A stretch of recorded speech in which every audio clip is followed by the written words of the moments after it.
Hello friends, welcome back to my channel. ప్రాణాపాయంలో ఉన్న రాజేశ్వరికి తన కిడ్నీ ఇచ్చి ప్రాణాలు కాపాడిన మీనాక్షి గొప్పతనం తెలుసుకున్న పల్లవి. అసలు ఏం జరగబోతుంది తెలుసుకోవాలి అంటే ఈ వీడియోని చివరి వరకు చూడండి. ఇక వీడియోలోకి వెళ్ళినట్లయితే చక్రధర్ అందరి ముందు మీనాక్షి గురించి నిజాన్ని ఒప్పుకోవడంతో అవని అయితే చాలా ఎమోషనల్ అయిపోతుంది. గదిలోకి వచ్చి చాలా బాధపడుతూ ఉంటే అప్పుడే అక్షయ్ అక్కడికి వస్తాడు. ఏంటవని ఇది, ఇన్ని రోజులు ఈ రోజు కోసమే కదా ఎదురు చూసింది, ఇంకా ఎందుక కన్నీళ్ళు అని అనగానే ఈ కవని ఒక్కసారిగా అక్షయ్ కాళ్ళ మీద పడుతుంది. అది చూసి అక్షయ్, అవని ఏంటిది అని అనగానే, మీరు నా భర్తగా దొరకడం నిజంగా నేను చేసుకున్న పుణ్యమండి. ఎప్పుడు నా వెనకాలే ఉండి నాకు ధైర్యాన్ని ఇచ్చారు. ఈరోజు నా తల్లికి నాకు గౌరవం దక్కేలా చేశారు అని అవని అంటూ ఉంటే, చూడవని, ఇందులో నేను చేసిందేముంది? నీ ఓర్పు, నీ సహనం, నీ మంచితనమే ఈరోజు కఠినాత్ముడు అనుకున్న ఆ చక్రధర్ మనసు మారి నీ గురించి నిజం ఒప్పుకునేలా చేసింది. ఇదంతా నీ మంచితనమే అవని, అంతేకాని ఇందులో నేనేం చేశాను అని అక్షయ్ అంటాడు. ఇక అవని అయితే, లేదండి, మీరే కానీ నాకు అండగా లేకపోయి ఉంటే నేను ఇదంతా చేసేదాన్నే కాదు అని అవని చాలా ఎమోషనల్ అయిపోతూ ఉంటుంది. ఇక అక్షయ్ అవనిని హగ్ చేసుకొని ఓదార్చుతూ ఉంటాడు. ఇదంతా కూడా పల్లవి చూసి కోపంతో రగిలిపోతూ ఉంటుంది.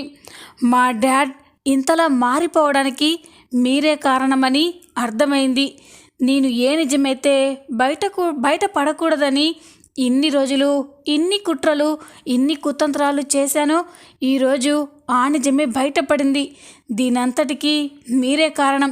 మిమ్మల్ని వదిలిపెట్టను, ఇంతకింత అనుభవించేలా చేస్తాను అని ఇక పల్లవి అయితే కోపంతో రగిలిపోతూ ఉంటుంది. ఇక వెంటనే పల్లవికి ఒక విషయం గుర్తొస్తుంది. ఈ విషయం మామ్కి తెలిస్తే మామ్ పరిస్థితి ఏంటి? వెంటనే నేను మామ్ దగ్గరికి వెళ్ళాలి అని పల్లవి చాలా హడావిడిగా చక్రధర్ ఇంటికి బయలుదేరుతుంది. మరోపక్క పార్వతి హాల్లో కూర్చొని చాలా బాధపడుతూ ఆలోచిస్తూ ఉంటుంది.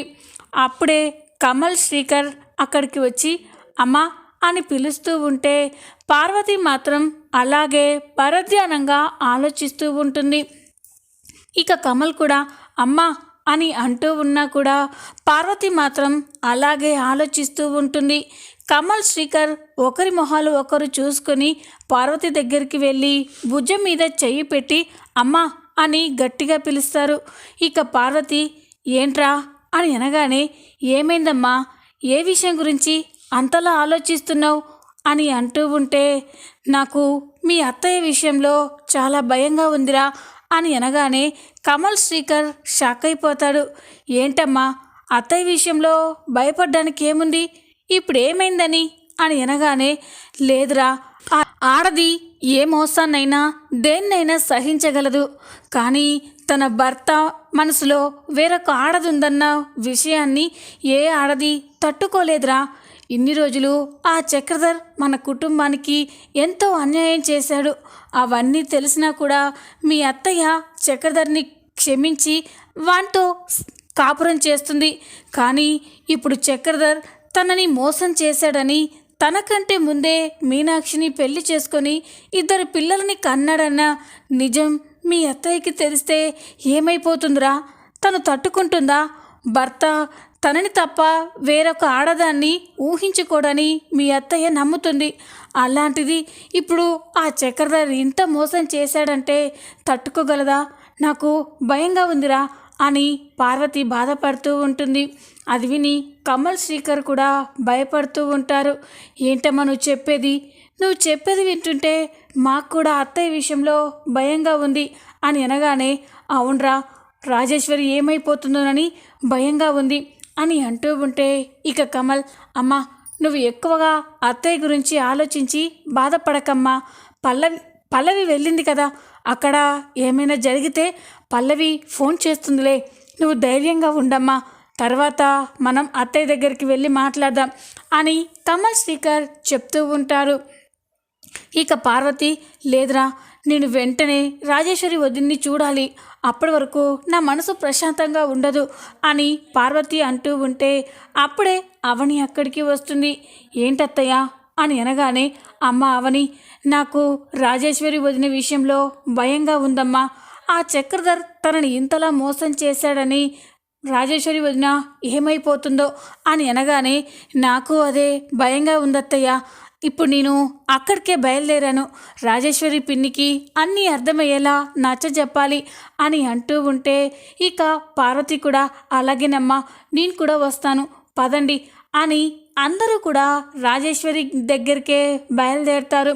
మరో పక్క చక్రధర్ ఇంటికి వచ్చేసరికి రాజేశ్వరి హాల్లో కూర్చొని చక్రధర్ కోసమే ఎదురు చూస్తూ ఉంటుంది. చక్రధర్ ఇంట్లోకి రాగానే రాజేశ్వరి, ఏమండి, ఎక్కడికి వెళ్ళిపోయారండి?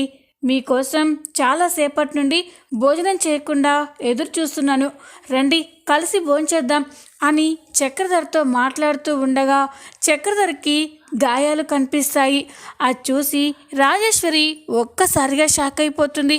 ఏమండి, ఏంటండి కొత్తగా ఈ దెబ్బలేంటి, ఏమైంది అని అనగానే, ఏం లేదు రాజేశ్వరి, వదిలే అని అంటూ ఉంటే, అది కాదండి, మిమ్మల్ని ఇంతలా ఎవరు కొట్టారు? మళ్ళీ ఆ అక్షయ్ కానీ మీతో గొడవ పడ్డాడా? వాడే మిమ్మల్ని కొట్టాడా అని అంటూ ఉంటే ఇక చక్రధర్ మౌనంగా ఉంటారు.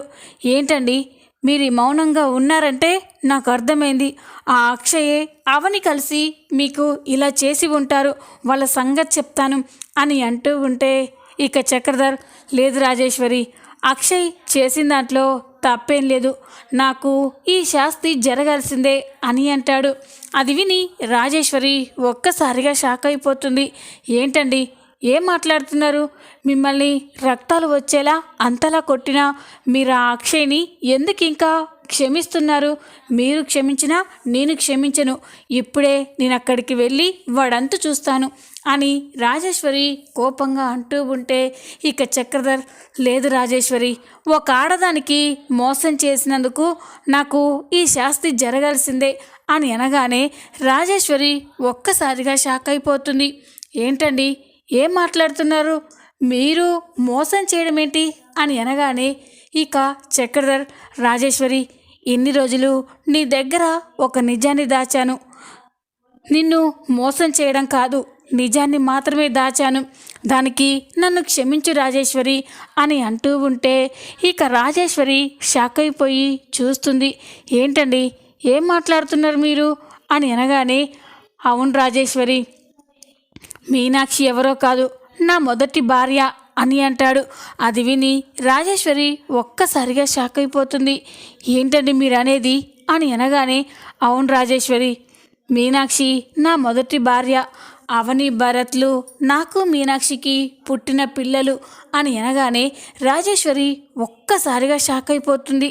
లేదు, నీ నమ్మను అని అంటూ ఉంటే, నువ్వు నమ్మినా నమ్మకపోయినా ఇదే నిజం రాజేశ్వరి, నేను మొదట మీనాక్షిని పెళ్లి చేసుకున్నాను, అవని భరత్లు పుట్టాక డబ్బు కోసం మాయమాటలు చెప్పి నీ మెల్ల తాళి కట్టాను, మీనాక్షిని రోడ్డున పడేశాను, ఇన్ని రోజులు తనకి తన పిల్లలకి అన్యాయం చేశాను, కానీ ఇప్పుడు నాకు జ్ఞానోదయం అయింది, వాళ్ళకి ఎంత అన్యాయం చేశానో నాకు తెలిసొచ్చింది, అందుకే ఈరోజు అందరి ముందు మీనాక్షి నా భార్య అని, అవని భరత్లు నా పిల్లలని ఒప్పుకున్నాను అని అనగానే రాజేశ్వరి ఒక్కసారిగా షాక్ అయిపోతుంది.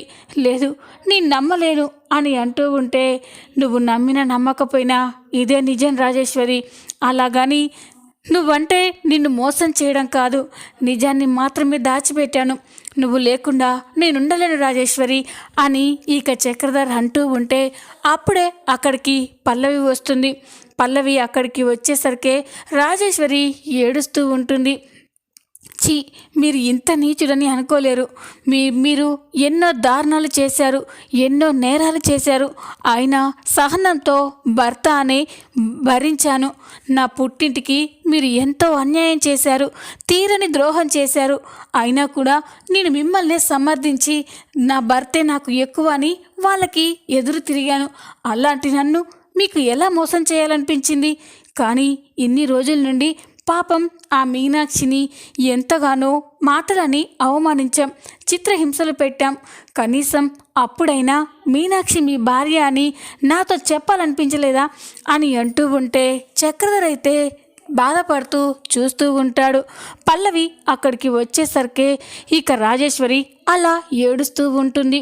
ఇక పల్లవి మామ్ అని వెళ్తూ ఉంటే ఇక చక్రధర్ అయితే రాజేశ్వరి అని రాజేశ్వరిని పట్టుకోబోతూ ఉంటాడు. ఇక రాజేశ్వరి, ఛీ, నన్ను ముట్టుకోకండి. మీరు ఎప్పుడైతే నన్ను మోసం చేశారో అప్పుడే నా భర్త అనే అర్హతని కోల్పోయారు. నన్ను ముట్టుకోకండి. ఈ నిజం వినే కంటే నేను చచ్చిపోతే బాగుండు అని రాజేశ్వరి అయితే అక్కడే తల పట్టుకొని కుప్పకూలి పడిపోతుంది. అది చూసి పల్లవి చక్రధర్ ఒక్కసారిగా షాక్ అయిపోతారు. ఇక పల్లవి మామ్ అని రాజేశ్వరి దగ్గరికి వెళ్ళి మామ్ మామ్ అని రాజేశ్వరిని లేపుతూ ఉంటుంది. ఇక చక్రధర్ కూడా చాలా బాధపడుతూ రాజేశ్వరి అని అంటూ ఉన్న రాజేశ్వరి స్పృహలోకి రాదు. ఇక వెంటనే రాజేశ్వరిని హాస్పిటల్కి తీసుకెళ్తారు. రాజేశ్వరిని హాస్పిటల్కి తీసుకెళ్ళగానే డాక్టర్లు రాజేశ్వరికి ఐసీయూలో ట్రీట్మెంట్ చేస్తూ ఉంటారు. పల్లవి చక్రధర్ బయట చాలా టెన్షన్ పడుతూ బాధపడుతూ ఉంటారు. అప్పుడే పల్లవి చక్రధర్పై చాలా కోపంగా రగిలిపోతూ ఉంటుంది. చక్రధర్ని చూసి ఇప్పుడు మీకు ప్రశాంతంగా ఉందా డాడ్ అని అంటూ ఉంటే ఏంటి పల్లవి ఏమంటున్నావు అని అనగానే చూసారా, మీరు ఆ నిజాన్ని బయట పెట్టడం వల్ల ఈరోజు మా మామ్కి ఏ పరిస్థితి వచ్చిందో అని అంటూ ఉంటే ఇక చక్రధర్ బాధపడుతూ ఉంటాడు. ఇన్ని రోజులు ఏ నిజమైతే బయటపడకూడదు అని, నా తండ్రి పరువు పోకూడదు అని నేను ఎన్నో నేరాలు చేశాను. ఆఖరికి మామయ్య ప్రాణాలు తీయడానికి కూడా వెనకాలేదు. అలాంటిది మీరు అందరి ముందు నిజం బయట పెట్టారు అని అంటూ ఉంటే ఇక చక్రధర్ చాలా బాధపడుతూ ఉంటాడు. చూడు పల్లవి, నేను మీనాక్షికి అవనికి అన్యాయం చేశాను. వాళ్ళకి న్యాయం చేయాలని ఇలా చేశాను, అంతేకాని నా భార్యని మోసం చేయాలని కాదు అని అనగానే మీరు ఇంకా సమర్థించుకోకండి డాడ్. ఇన్ని రోజులు మీరు వాళ్ళని ఎంత మోసం చేసినా, వాళ్ళని ఎంత అవమానించినా అవి తట్టుకొని ఆ మీనాక్షి అవని ఇద్దరు బాగానే ఉన్నారు. కానీ మీరు చేసిన ద్రోహం, మోసం, వంచన తెలిసిన నా తల్లి మాత్రం ఇప్పుడు చావు బతుకులతో పోరాడుతుంది. ఇదేనా మీరు చేసేది అని పల్లవి నిలదీస్తూ ఉంటే చక్రధర్ బాధపడుతూ ఉంటాడు. ఇక పల్లవి చాలా కోపంగా చూడండి మిస్టర్ చక్రధర్ అని అనగానే చక్రధర్ షాక్ అయిపోతారు. పల్లవి, కన్న తండ్రిని ఇలా అంటావేంటి అని అనగానే లేదు, నాకు తండ్రి అనేవాడే లేడు. ఎప్పుడైతే అందరి ముందు ఆ మీనాక్షి మీ భార్య అని, అవని భరత్లు మీ బిడ్డలని ఒప్పుకున్నారో అప్పుడే నాకు తండ్రి అనే అర్హతని కోల్పోయారు. నాకు ఎవరు లేరు. నాకు మామ్కి నేను తప్ప నాకు ఎవరు లేరు. ఇప్పుడు మీ వల్ల మా మామ్కి ఏదైనా జరగరాంది జరిగితే నేను మాత్రం అస్సలు ఊరుకోను, ఎవరిని వదిలిపెట్టను. మా అమ్మ చావుకి కారణమైన ఎవరిని ప్రశాంతంగా ఉండనివ్వను అని పల్లవి కోపంగా మాట్లాడుతూ ఉంటే చక్రధర్ అయితే షాక్ అయిపోయి చూస్తూ ఉంటారు. ఇక రాజేశ్వరికి ఐసీయూలో ట్రీట్మెంట్ జరుగుతూ ఉంటుంది. ఇంతలోనే మరో పక్క చక్రధర్ ఇంటికి పార్వతి, అవని, అక్షయ్, కమల్ అందరూ కూడా రాజేశ్వరి కోసం ఇంటికి వస్తారు. వాళ్ళ ఇంటికి వచ్చేసరికి ఇంట్లో ఎవ్వరూ ఉండరు. దాంతో ఇక అవని, ఇదేంటి మనం పిన్ని కోసం ఇంటికి వస్తే ఇంట్లో ఎవరు లేరేంటి అని అంటూ ఉంటే ఇక అప్పుడే అక్షయ్, రే పల్లవికి కాల్ చేయరా అని అంటాడు. ఇక కమల్ అలాగే అన్నయ్య అని పల్లవికి ఫోన్ చేస్తాడు. కమల్ నుండి ఫోన్ వస్తున్నా పల్లవి మాత్రం ఫోన్ లిఫ్ట్ చేయకుండా కోపంగా చూస్తూ ఉంటుంది. పల్లవి ఫోన్ లిఫ్ట్ చేయడం లేదన్నయ్య అని అంటూ ఉంటే ఇక అప్పుడే అవని, ఉండండి నేను ఆ చక్రధర్కి ఫోన్ చేస్తాను అని చక్రధర్కి ఫోన్ చేస్తాడు. ఇక అవని నుండి ఫోన్ రాగానే చక్రధర్ ఫోన్ లిఫ్ట్ చేసి చెప్పమ్మా అవని అని అంటాడు. ఇప్పుడు మీరు ఎక్కడున్నారు? మేము రాజేశ్వరి పిన్ని కోసం ఇంటికి వచ్చాము, ఇంట్లో ఎవ్వరూ లేరేంటి అని అనగానే ఇక చక్రధర్ మేము హాస్పిటల్లో ఉన్నామమ్మా అని అంటాడు. అది విని అవని ఒక్కసారిగా షాక్ అయిపోతుంది. ఏంటి, హాస్పిటల్లో ఉన్నారా అని అనగానే ఇక అందరూ కూడా షాక్ అయిపోతారు. హాస్పిటల్లో దేనికి, ఎవరికేమైంది అని అంటూ ఉంటే ఇక చక్రధర్ అన్ని విషయాలు అవనికి చెప్తూ ఉంటాడు. రాజేశ్వరికి మీనాక్షి గురించి నిజం చెప్పానమ్మా, తను తట్టుకోలేక కుప్ప కూలిపోయింది. ఇప్పుడే హాస్పిటల్కి తీసుకొచ్చాం, ట్రీట్మెంట్ జరుగుతుంది అని చెప్పగానే ఇక అవని అయితే షాక్ అయిపోతుంది. ఏ హాస్పిటల్ అని అనగానే ఇక చక్రధర్ హాస్పిటల్ నేమ్ చెప్పగానే అవని కంగారుగా ఫోన్ కట్ చేస్తుంది. ఇక పార్వతి అయితే చాలా టెన్షన్ పడుతూ, ఏంటమ్మా అవని హాస్పిటల్ అంటున్నావు, ఎవరికేమైంది అని అంటూ ఉంటే, అత్తయ్య రాజేశ్వరి పిన్ని ఉన్నట్టుండి కుప్పకూలి పడిపోయిందంట, పిన్నిని హాస్పిటల్లో అడ్మిట్ చేశారు, ట్రీట్మెంట్ జరుగుతుందంట అని అనగానే అందరూ ఒక్కసారిగా షాక్ అయిపోతారు. ఇక అక్షయ్ పదండి వెంటనే హాస్పిటల్కి వెళ్దాం అని అందరూ కూడా హాస్పిటల్కి వెళ్తారు. ఇక అందరూ హాస్పిటల్కి రాగానే పల్లవి వాళ్ళందరినీ చూసి ఒక్కసారిగా కోపంతో రగిలిపోతుంది. అందరూ కూడా చాలా టెన్షన్తో అక్కడికి వస్తూ ఉంటారు. ఇక పల్లవి వాళ్ళని చూసి ఆగండి అని అనగానే అందరూ ఆగిపోయి చూస్తూ ఉంటారు. ఎందుకొచ్చారు? మా మామ్ చచ్చిందో బ్రతికిందో అని చూడడానికి వచ్చారా, లేకపోతే బ్రతికుంటే చంపడానికి వచ్చారా అని అనగానే అందరూ షాక్ అయిపోతారు. ఏంటి పల్లవి ఆ మాటలు, మేము పిన్నిని చూడడానికి వచ్చాం, ఇప్పుడు ఎలా ఉంది అని అనగానే అక్కడ మా మామ్ చావు బ్రతుకులతో పోరాడుతుంది, మా మామ్కి ఏమన్నా కావాలి, దానంతటికీ మీరే కారణం అని అనగానే అందరూ షాక్ అయిపోతారు. ఇంతలోనే డాక్టర్ బయటికి వస్తాడు. డాక్టర్ బయటికి రాగానే పల్లవి చక్రధర్ అక్కడున్న వాళ్ళంతా కూడా చాలా కంగారుగా డాక్టర్ దగ్గరికి వెళ్తారు. డాక్టర్ ఇప్పుడు నా భార్యకి ఎలా ఉంది అని చక్రధర్ అడగగానే ఇక ఆ డాక్టర్ అయితే రాజేశ్వరి కండిషన్ చెప్తూ ఉంటారు. తనకి హార్ట్ స్ట్రోక్ వచ్చిందండి అని అనగానే అందరూ షాక్ అయిపోతారు. ఇప్పుడు ఎలా ఉంది డాక్టర్ అని అనగానే హార్ట్కి ఏం ప్రాబ్లం లేదు, కానీ తనకు హార్ట్ స్ట్రోక్ రావడం వల్ల తన 2 కిడ్నీలు ఫెయిల్యూర్ అయ్యాయి. వెంటనే తనకి ఒక కిడ్నీని ఆపరేషన్ చేసి యాడ్ చేయాలి, అప్పుడే తనకి ఏ ప్రమాదం ఉండదు అని అనగానే అందరూ షాక్ అయిపోతారు. మీరు ఆ కిడ్నీ డొనేట్ చేసేవారని ఏర్పాటు చేసుకోండి, వెంటనే ఆపరేషన్ చేయాలి అని అనగానే ఇక అందరూ కూడా షాక్ అయిపోతారు. అప్పుడే పల్లవి డాక్టర్ మా మామ్కి నేను కిడ్నీ ఇస్తాను, నా కిడ్నీ తీసి మా మామ్కి ఇవ్వండి అని అనగానే చక్రధర్ కూడా అవును డాక్టర్, నా భార్యకి నా కిడ్నీ కూడా ఇస్తాను అని అంటాడు. ఇక అక్కడే ఉన్న అవని, అక్షయ్, కమల్, శ్రీకర్ వాళ్ళంతా కూడా అవును డాక్టర్, మా అత్తయ్యకి మాలో ఎవరి కిడ్నీ సూట్ అయితే వాళ్ళ కిడ్నీ తీసుకోండి, మా అత్తయ్యకి ఏం కాకూడదు అని అనగానే ఇక డాక్టర్ ఓకే, మీ అందరి బ్లడ్ శాంపిల్స్ కలెక్ట్ చేసి రిపోర్ట్స్ని బట్టి ఎవరి కిడ్నీ మ్యాచ్ అవుతుందో తర్వాత చెప్తాను అని అనగానే ఇక అందరూ కూడా సరే అనుకుంటారు. అందరి దగ్గర బ్లడ్ కలెక్ట్ చేసి రిపోర్ట్స్ కోసం ల్యాబ్కి పంపిస్తారు. కాసేపటి తర్వాత రిపోర్ట్స్ కూడా వచ్చేస్తాయి.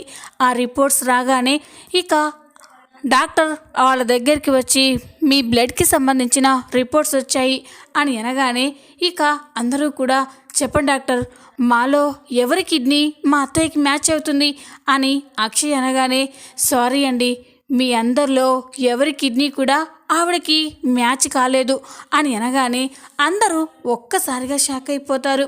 ఇక పల్లవి ఏంటి డాక్టర్, ఇంతమంది ఉన్నాం, ఎవరి కిడ్నీ మ్యాచ్ అవ్వకపోవడం ఏంటి అని అనగానే సైంటిఫిక్ ప్రకారం కొన్నిసార్లు ఇలాగే జరుగుతుందమ్మా, రేర్గా ఎవరికి కిడ్నీ సూట్ కాదు అని అనగానే ఇక అందరూ కూడా షాక్ అయిపోతారు.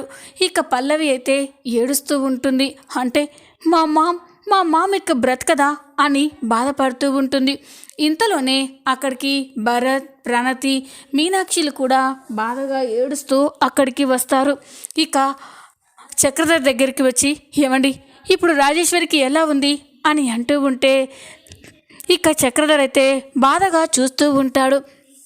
ఇక పల్లవి అయితే మీనాక్షిని కోపంగా చూస్తూ ఉంటుంది. అప్పుడే అవని, అమ్మ పిన్నికి 2 కిడ్నీలు ఫెయిల్ అయ్యాయంట. ఇప్పుడు అర్జెంటుగా పిన్నికి ఆపరేషన్ చేసి కిడ్నీ పెడితేనే పిన్నికి ఏ ప్రాబ్లం ఉండదని డాక్టర్స్ చెప్తున్నారు. కానీ మాలో ఎవరి కిడ్నీ కూడా పిన్నికి మ్యాచ్ అవ్వడం లేదమ్మా, ఏం చేయాలో అర్థం కావట్లేదు అని అనగానే మీనాక్షి అయితే ఒక్కసారిగా షాక్ అయిపోతుంది. ఏంటి అవని నువ్వు అనేది అని అనగానే, అవునమ్మా 24 గంటల్లో ఆపరేషన్ చేయకపోతే పిన్ని బ్రతకదని చెప్తున్నారు, కానీ పిన్నికి సరిపోయే కిడ్నీ ఎవరి దగ్గర లేదు అని అనగానే ఇక మీనాక్షి అయితే షాక్ అయిపోతుంది. ఇక అక్కడే ఉన్న డాక్టర్తో, డాక్టర్ నా కిడ్నీ ఏమైనా రాజేశ్వర్కి పడుతుందేమో చూడండి, నేను నా కిడ్నీ నా చెల్లెలకి ఇస్తాను అని అనగానే ఇక పల్లవి అయితే షాక్ అయిపోతుంది. మీనాక్షి అలా అనడంతో అందరూ కూడా షాక్ అయిపోయి చూస్తూ ఉంటారు. అప్పుడే భరత్ కూడా అక్కడికి వచ్చి, అవును డాక్టర్, నా కిడ్నీ సూట్ అయినా మా పిన్నికి నేను కిడ్నీ ఇస్తాను, మా బ్లడ్ కూడా టెస్ట్ చేయండి అని అనగానే ఇక డాక్టర్ అయితే ఓకే అని మీనాక్షి దగ్గర భరత్ దగ్గర బ్లడ్ తీసుకొని ల్యాబ్కి పంపిస్తారు. అందరూ కూడా చాలా టెన్షన్గా ఎదురు చూస్తూ ఉంటారు. కాసేపటి తర్వాత డాక్టర్ రిపోర్ట్స్ తీసుకొని అక్కడికి వస్తారు. ఇక అందరూ కూడా చాలా టెన్షన్గా డాక్టర్ దగ్గరికి వెళ్ళి, డాక్టర్ ఏమైంది డాక్టర్, మాలో ఎవరి కిడ్నీ అయినా సూట్ అవుతుందా అని అనగానే ఇక డాక్టర్ అవునండి, తనకి సరిపోయే కిడ్నీ దొరికింది అని అనగానే అందరూ ఒక్కసారిగా హ్యాపీగా ఫీల్ అవుతారు. ఈ కవని చెప్పండి డాక్టర్, ఎవరి కిడ్నీ పిన్నికి సూట్ అవుతుంది అని అనగానే మీనాక్షి అనే ఆవిడ కిడ్నీ తనకి సూట్ అవుతుంది, తన కిడ్నీ వేస్తే ఖచ్చితంగా ఆవిడ బ్రతుకుతుంది అని అనగానే ఇక పల్లవి అక్కడున్న వాళ్ళంతా ఒక్కసారిగా షాక్ అయిపోతారు. ఇక పల్లవి అయితే ఇదేంటి, మా మామ్కి నా కిడ్నీ సూట్ అవ్వాలి, కానీ ఎవరో అయినా ఆ మీనాక్షి కిడ్నీ సూట్ అవ్వడం ఏంటి, ఆ మీనాక్షి కూడా మా అమ్మకి కిడ్నీ ఇవ్వడానికి ఒప్పుకోవడం ఏంటి అని పల్లవి అయితే చాలా బాధపడుతూ చూస్తూ ఉంటుంది. చూద్దాం రాబోయే ఎపిసోడ్లో ఏం జరగబోతుందో. ఈ వీడియో కనుక మీకు నచ్చినట్లయితే లైక్ చేయండి, సబ్స్క్రైబ్ చేసుకోండి. Thanks for watching.